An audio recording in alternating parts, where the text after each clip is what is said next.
What's going on, guys? We are back for another recap, learning of how the Sunday morning live went, what we can learn from it, what went well, what didn't go well. As always, guys, make sure you're hitting that subscribe and like button so you don't miss the weekly content we're putting out to help you win fantasy football championships this season. Week 5 was a crazy week. Let's get right into it. Head-to-head contest, you're trying to be as safe as possible. You just need to beat one person in a head-to-head contest. All right, so I'm stacking Josh Allen with Steph Diggs. And the one guy I'm pivoting to really, really strongly this week on DraftKings is Khalil Shakir, who is the rookie slot receiver for the Buffalo Bills. Khalil Shakir, 3 catches, 75 yards, and a touchdown. This DraftKings lineup did cash, and really it was just James Robinson. We were one running back away from some first-place prizes in tournaments with this lineup.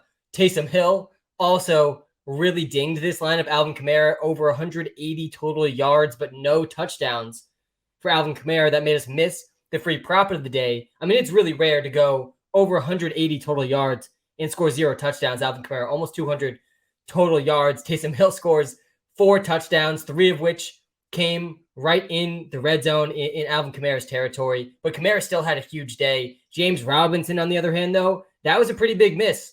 And Travis Etienne looks to be the lead back all of a sudden in that backfield. Really bad day for James Robinson. And when you dig a little bit deeper into James Robinson's numbers, almost all of his production has come on a few big plays. I thought he was going to have a few of those big plays against the Texans, who had the worst run defense in the NFL heading into week 5. The Jaguars really had a bad day all around. But yeah, James Robinson was the biggest miss in this lineup, but still a great lineup in back-to-back weeks. We do cash. And if only the Steelers could have scored just a little bit against the Bills, and Josh Allen, Steph Diggs, and Khalil Shakir could have done even more. Obviously, Gabe Davis was the guy to have in DFS this week. I did do some Josh Allen, Gabe Davis stacks as well, but still, this lineup cashed, so we're taking a W with the DraftKings lineup yet again. Yeah, so I'm not feeling great about David Montgomery this week. I'm not feeling great about Antonio Gibson this week. David Montgomery's coming back. He is going to play this week, but Khalil Herbert's been so good in his absence that why would Khalil Herbert not be more involved this week than he usually was with David Montgomery? So David Montgomery comes back this week from his injury. He doesn't play his usual allotment of snaps. So I was right about that. 36 out of 50 snaps for David Montgomery. That is below his usual percentage, but he still had a pretty good fantasy day. So it's an L there for me saying to bench David Montgomery. Still at 18.2 PPR fantasy points, only 20 rushing yards, but he did score a touchdown, and he had a pretty good day through the air. He had 62 receiving yards, so still 80 total yards and a TD for David Montgomery. He's still the clear workhorse back for the Bears moving forward. Khalil Herbert cannot be started, so we were right about that. Knew at least one of those guys was going to bust. I was saying David Montgomery over Khalil Herbert, but still an L having Khalil and David Montgomery on the must-bench list. We're not benching David Montgomery moving forward. The time to trade Antonio Gibson, it's come, and it's passed. Like, Antonio Gibson, I think, is going to be completely untrustworthy in fantasy football moving forward with Brian Robinson back. Tony Pollard, by the way, we were on the money with Antonio Gibson for a while now. I've been shouting at you guys about Antonio Gibson, and we saw it come to fruition this week. Only 6.9 PPR fantasy points for Antonio Gibson. Only 3 carries for Antonio Gibson. He did have 3 catches for 33 yards, but Brian Robinson played about 20 snaps. J.D. McKissic still led the team in receiving. Antonio Gibson is not startable in fantasy football, and I really hope you traded him while you still could, because he's going to have basically 0 value in fantasy football moving forward as long as J.D. McKissic and Brian Robinson stay healthy and involved. I don't have faith in this Lions offense against the Patriots passing the ball. I think running the ball they can do really well. I'm pretty nervous, though, for Jared Goff passing the ball against the Pats, and I think that's part of the reason the Pats are favored in this game. And then again, you look into the numbers, and Dan Campbell, he's never won a road game either. Like, I don't have very much confidence in them being able to scheme well for Jared Goff today. Why Montgomery? We were on the money with the Jared Goff thing. That was one of the must benches that got the most pushback on the Sunday Morning Live, which was not that surprising because Jared Goff went into this game top 5 in the NFL in passing yards. But guys, we talked about it on the live. Jared Goff against Bill Belichick has never gone well for Jared Goff, and that history repeated itself in week 5. Jared Goff, 35 pass attempts, 229 yards, 0 TDs, 1 INT, 0 points for the Lions. I mean, we were definitely, probably the biggest dub of the week was benching Jared Goff, having no faith in the passing offense for the Lions. Amon-Ra St. Brown, by the way, he didn't look fully healthy. The good news is the Lions going by in week 6. DeAndre Swift should be back in week 7. Amon-Ra St. Brown should be fully healthy in week 7. Both guys are still top 10 at their position rest of the season. But Jared Goff is not this every week starter in fantasy football. He's still pretty matchup dependent. So week to week, we got to see who he's playing, who he's up against before we put him in our starting lineups. I think I still like Teddy B and his weapons more than Zach Wilson. Though Zach Wilson is a pretty good matchup, honestly, against the Dolphins. I think both guys are definitely in play this week. But yeah, Teddy B was my favorite sleeper quarterback. Talked about him a decent amount on the live stream, and he gets hurt in the first play of the game. Felt like maybe a little bit of an overreaction. I know there's new rules in place now for the concussion protocol. Wasn't officially a concussion injury. I guess he is in the concussion protocol now, though. So straight L with Teddy B, though obviously that's a little unlucky, him getting hurt on the first play. If you played Teddy B this week, man, pour one out for everyone that played Teddy B in week 5. He scores, I think, exactly 0 points in fantasy football in week 5. The Dolphins really need Tua back. It's unclear, though, still when he's going to be back. And without Tua, without Teddy B, the Dolphins are really not capable of beating any team in the NFL. The Jets, by the way, they got their first in-division win in years in this game. Though I will say the Jets offense, they do have firepower now with Brees and the offensive line starting to cook as well. The Jets might be better than the Dolphins, depending on how long it takes for Tua to return. Taysom Hill or Mike Gesicki? Oh, God, man. Yeah, I'd go Taysom Hill in this one against the Seahawks. Hopefully. Taysom Hill broke fantasy football in week 5 with 4 touchdowns.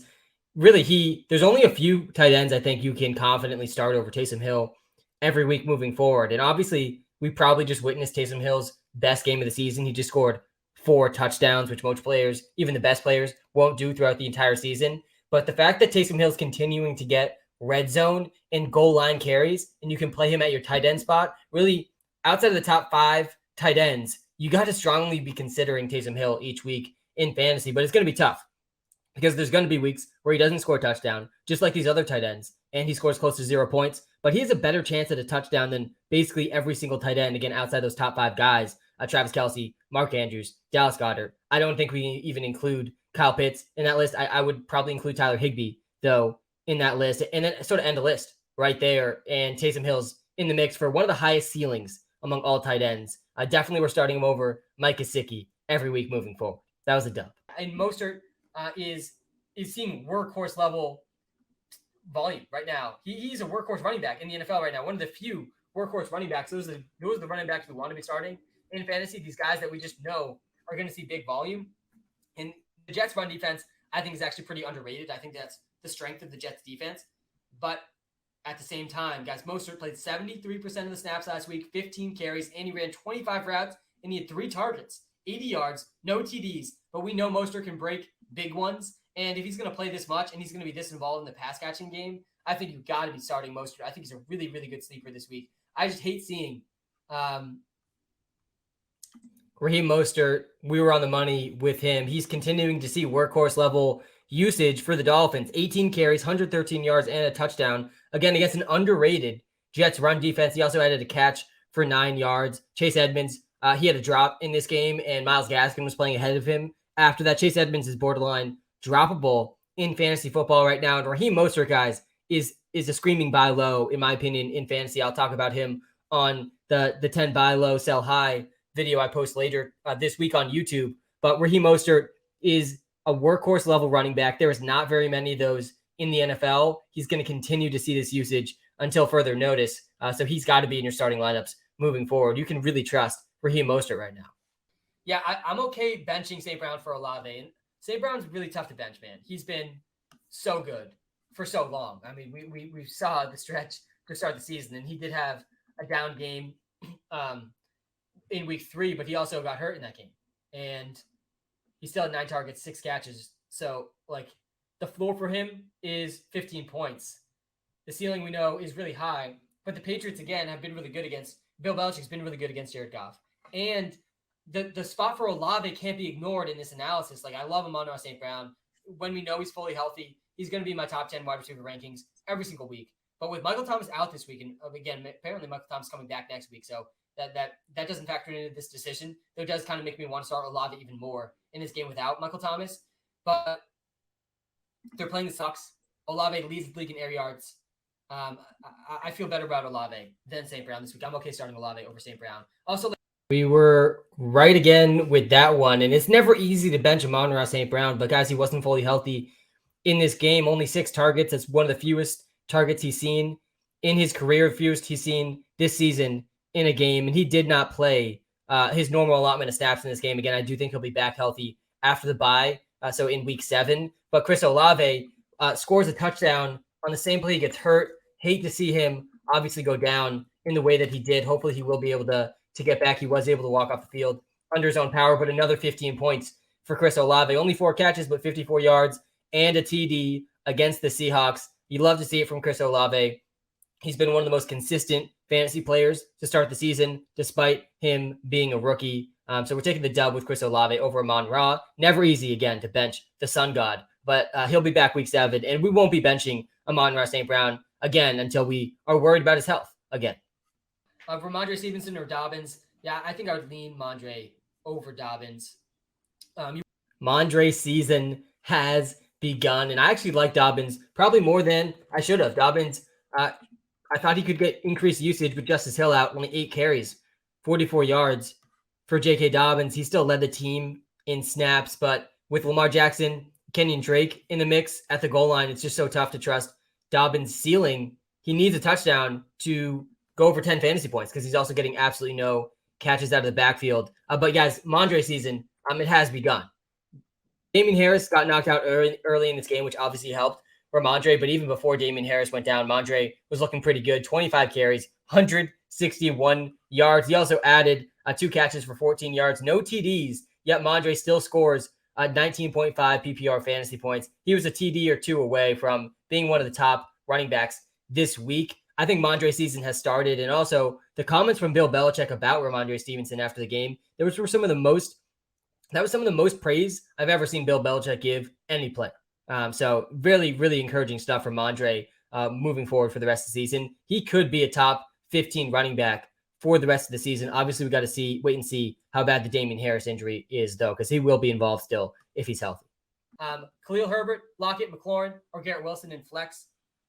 Yeah, go McLaurin. Again, happy PR. I think McLaurin, has a really, really high ceiling. Why not start David Montgomery? It's because he's coming off an injury, and Khalil Herbert has been so good in his absence that I think there's almost definite. I think it's pretty fair.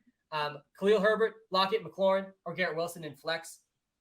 Yeah, go McLaurin. Again, happy PR. I think McLaurin was a pretty big miss for me this week. I had him in a decent amount of my DraftKings lineups. Started him in basically every league I had him. He's still at 12.6 PPR fantasy points, 76 yards, but Terry McScorn fails to score again in week 5 and ends up being De'Ami Brown, who scores 2 long TDs. Really, really tough to see. I really liked the matchup against the Titans, but it ended up being De'Ami Brown running those good deep routes at the right time. De'Ami Brown, 2 catches, 105 yards, 2 touchdowns. We still are feeling good about Terry McLaurin, feeling good about him moving forward, but a down week for him, and Lockett was really the play here. And guys, Tyler Lockett has had such a good floor for Tyler Lockett this season. I mean, the best floor we've ever seen him have in fantasy football. I mean, he's always had this really high ceiling, but we saw his best game of the season this week. He had only 6 targets, but 5 catches, 104 yards, 2 touchdowns, his first touchdowns of the season. And when you think about that, his first 2 touchdowns of the season, he still has gone over 13 PPR fantasy points now in 14 straight weeks. He's seeing consistent volume. This was actually the least targets he's seen in the past month, and he still had his best fantasy day of the season against a decent Saints secondary. Tyler Lockett is nearing must-start territory, and also Geno Smith is looking like a weekly startable fantasy football quarterback. He's available still in over 65% of leagues. Gabe Davis or Stevenson? Yeah, I really like Gabe Davis this week. Again, I like Gabe Davis a lot because of all these injuries for the Bills, and because I think he's already been out there every snap for the Bills. It's only a matter of time till Gabe Davis has a much bigger day attached. We saw this one coming from a mile away, and Gabe Davis, I wish I sent more trades for Gabriel Davis. I think he was actually on our buy low video last week, and he was on my do not draft list this year. I didn't even like Gabe Davis going into the season, but people got so low on him so fast because of an ankle injury that he was clearly going to recover from. He had no setbacks from this ankle injury. And then you look at all the injuries for the Bills heading into this week. Isaiah McKenzie was out. Dawson Knox was out. Jake Kumaro was out. Jamison Lee Crowder was out. And you knew Gabe Davis was playing every snap in a game against a bad Steelers secondary. In retrospect, I mean, I should have had Gabe Davis in every single DraftKings lineup as well. Gabe Davis had 3 catches this week, 171 yards and 2 TDs. He had that 98-yard touchdown on their first drive. I mean, huge week for Gabe Davis. Definitely a dub for starting Gabe Davis. And it was Mondre Stevenson week this week too, and still Gabe Davis was one of the best starts of the week. He picked up a hamstring quad injury yesterday, and he plays tomorrow night. And you know if Kamara is playing. Yeah, Kamara is playing. I would play Jeff Wilson, by the way, over Curtis Samuel. If it's a PPR league, it's much closer, but still I think Jeff Wilson's really safe this week. Edmonds, Henderson, Rashad White. Jeff Wilson was one of the safest plays this week. He's another one of these guys like Raheem Mostert that he's seeing workhorse level usage, guys. 17 carries, 120 yards, and a touchdown against the Panthers. And we knew this could be the end of Matt Rule. Let me see if I can find the clip where we called Matt Rule being on his last game. Let's see if I can find that. But I think the 2 top defenses this week, probably the Bills and the 49ers. The Bills against the Steelers, Kenny Pickett, and the 49ers against Baker Mayfield and the Panthers again. I think the Panthers, this could be the last game ever for Matt Rule as a head coach. We called that one. Matt Rule fired Monday morning. By the way, Bills top 5 defense this week. The Steelers scored 3 points against them. The 49ers top 3 defense this week. And the Cowboys, the defense we played on DraftKings, the number 1 defense this week. The number 2 defense, by the way, we talked a lot about on the live as well. The Patriots and their history against Jared Goff, they were the number 2 defense, just 1 point behind Dallas in the DraftKings scoring. So really on top of the defenses, I think I'm going to have to start doing defensive rankings though on the live because we were getting a decent amount of defense questions. But yeah, RIP Matt Rule, the straight from college coaches with no NFL experience, they have not worked out at all in the NFL. It'll be interesting to see where the Panthers go from here. And I mean, all of us, if we have DJ Moore in fantasy, let's all just pray free DJ Moore. Maybe he gets traded at this point in the season because the Panthers are now very, very incentivized to lose every single game this season, get one of the top picks. There's very good quarterbacks in this draft class as well. So we could see the Panthers really tank for the rest of the season. There's the recap of the Sunday morning live. We learned a lot this week. We got a lot right. We got a decent amount wrong as well. Thank you so much for tuning in. We'll be back live as always every Sunday morning. And we got a video dropping later this week of 10 players I'm buying or selling. Time's the most valuable thing we have, guys. Thanks for spending some time with me today, and we'll be back very soon. Have a good one.